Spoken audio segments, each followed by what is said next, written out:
Luke 21. Jesus looked up and saw the rich putting their gifts into the offering box. And he saw a poor widow put in 2 small copper coins. And he said, "Truly I tell you, this poor widow has put in more than all of them, for they all contributed out of their abundance.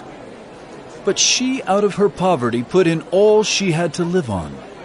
And while some were speaking of the temple, how it was adorned with noble stones and offerings, he said, "As for these things that you see, the days will come when there will not be left here one stone upon another that will not be thrown down." And they asked him, "Teacher, when will these things be? And what will be the sign when these things are about to take place?" And he said, "See that you are not led astray. For many will come in my name, saying, 'I am he,' and 'The time is at hand.' Do not go after them.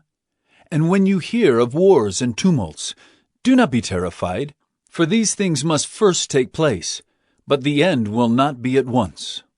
Then he said to them, "Nation will rise against nation, and kingdom against kingdom.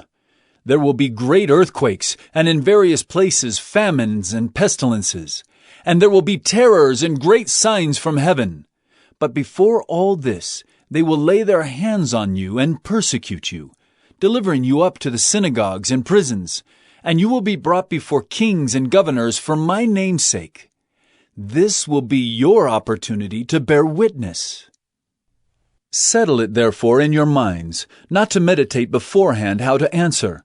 For I will give you a mouth and wisdom, which none of your adversaries will be able to withstand or contradict. You will be delivered up even by parents and brothers, and relatives and friends, and some of you they will put to death.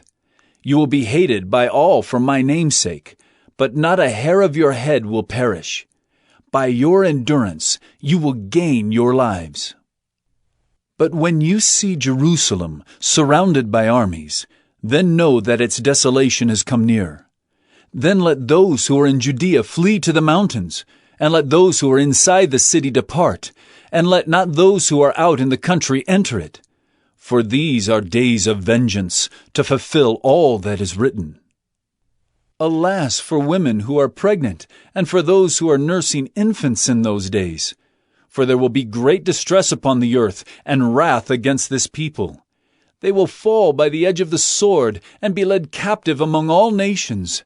And Jerusalem will be trampled underfoot by the Gentiles until the times of the Gentiles are fulfilled.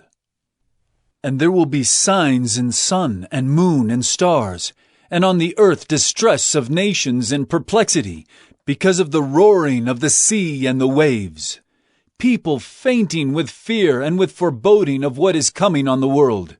For the powers of the heavens will be shaken. And then they will see the Son of Man coming in a cloud with power and great glory. Now, when these things begin to take place, straighten up and raise your heads, because your redemption is drawing near." And he told them a parable. "Look at the fig tree and all the trees. As soon as they come out in leaf, you see for yourselves and know that the summer is already near. So also, when you see these things taking place, you know that the kingdom of God is near. Truly I say to you, this generation will not pass away until all has taken place. Heaven and earth will pass away, but my words will not pass away. But watch yourselves, lest your hearts be weighed down with dissipation and drunkenness and cares of this life, and that day come upon you suddenly like a trap. For it will come upon all who dwell on the face of the whole earth. But stay awake at all times, praying that you may have strength to escape all these things that are going to take place, and to stand before the Son of Man." And every day he was teaching in the temple, but at night he went out and lodged on the mount called Olivet. And early in the morning all the people came to him in the temple to hear him.